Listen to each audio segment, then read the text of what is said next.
बे गौरां पार्कआव पिकनिक जानायनि उद्देश्यआनो जाहैबाय भाई जों 9 नं बनरगाव समस्थिनि लाइमोनफोरखौ लानानै माखासे सम ज' जालायलायनाय गेप जालायलायदों।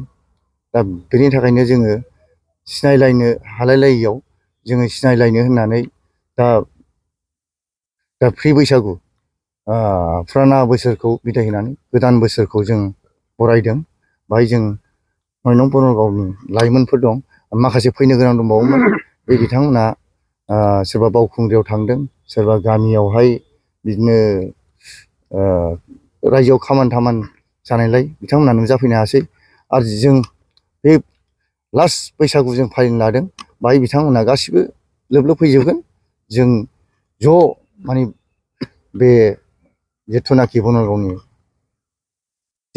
बनरगावनि लाइमोन सेंग्राफोर जों ज' खालामनानै उननि बेलायाव जों मोनसे थांखि लादों। जोङो मोनसे NGO खुलिनो नागिरदों। बे NGOनि नामखौ जों दोननाय जायाखै, जों सावरायदों दिनैजाय। बेनि फैबाय थानाय समाव जोङो बे बुस्थुखौ जोङो माने जयैनो सावरायफिननानै बेनि नाम थाम मा मावगोन बेखौ जोङो थिरांथा लानाय जागोन। बबेबा राजखान्थि दोलोनि बे समाव आं बुंनो सानो जोंहा बाहाय सोरबा माबा राजनितिकनि जेबो लोब्बा गैया।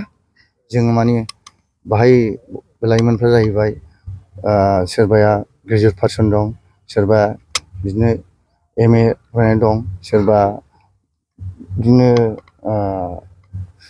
PhD खालामनानै थानाय दं। दा जों बेखौ ज' जालायनानै सावरायनानै बोरैबा लाइनजों जों NGO खुलिनानै जोङो बोरैबा मोजां लाइन खालामनो हायो नामा। सोरबाया जेनेबा साख्रियाव मोनोबा साख्रियाव थांबाय, सोरबाया बिदिनो बे NGOनि गेजेरजों जोङो माबा मोनसे थिरांथा लानानै जेनेबा मोजां सिन्था खालामनानै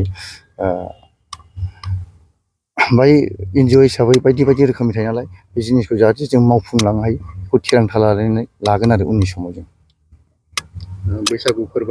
दा जों आं बेखौनो फोरमायनो सानोदि जों बे दहायबो होनदों आं फुराना बोसोरखौ बिदाय होनानै दा गोदान बोसोरखौ जों बरायनायजों लोगोसे लाइमोनफ्रा जोंनि बर' समाज हिसाबै जों गोदोनिफ्रायनो आबै आबौनि परम्परायाव जों बैसागुखौ मानिबाय।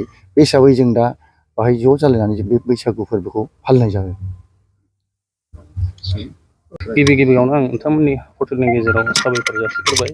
जाहाथे आं बेखौनो बुङो आरोखि, मा होनो, जोंहा दा बोसोर गोदान फैबाय, बोसोर गोजामा मोजाङै थांथों आरो बोसोर गोदानाव जाहाथे जोङो दावराव दावसि जायालासिनो, रावबो हिंसा हिंसि गैयालासिनो मोजाङै जों बरायनानै जाहाथे मोजाङै हगार हरनो हायो जों बे बोसोर गोदानखौ। आं बेखौनो बुङो आरोखि। लाइमोनफोरनि सायाव आं बेखौनो रिकुवेस्ट खालायो। दिनैनि बे थुबुर जानायनि सोमोन्दै थुबुर जानायनि उद्देশ্যआथ' जों जेबो गैया। दा जोङो एसे बनरगाव, गासिबो बनरगावनिनो, जोङो 9 नं बनरगावनि आन्दारनि गासिबो मानसि गोजा। जों जाहाथे बेखौ लाइमोनफ्रा जों इयुनाव मा खालायनो हायो, जों बेखौ कमिउनिकेसन बहुद गोबाव गेप्स जादोंमोन आवगायनिफ्राय। दा बेखौनो जोङो जाहाथे उनाव माबाफोर खालायनो हायो नामा बेखौ जों डिसकासन गेट टुगेदार प्रग्राम लानाय जादों आरो।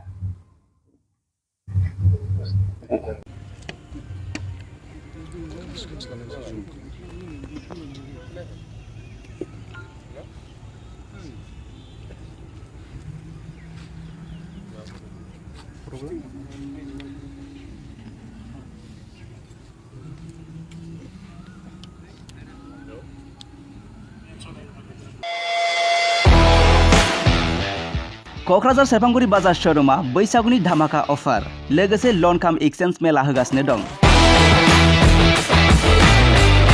क'क्राझार जिल्ला सेरफांगुरियाव थानाय फुंखा एन्टारप्राइज बाजार श'रुमा 10 एप्रिलनिफ्राय 14 एप्रिलसिम बैसागुनि धामाका अफार आरो लन काम एक्सचेन्ज मेलनि खाबुफोर होगासिनो दं।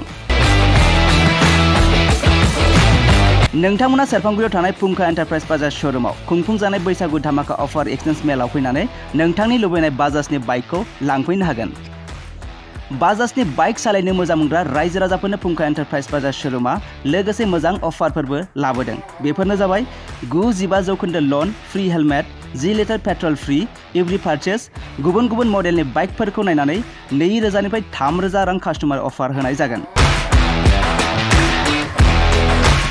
आरो 500 रां होग्रोनानैबो गोसो बायदि बाइकखौ आवग्रिना दोननो हागोन।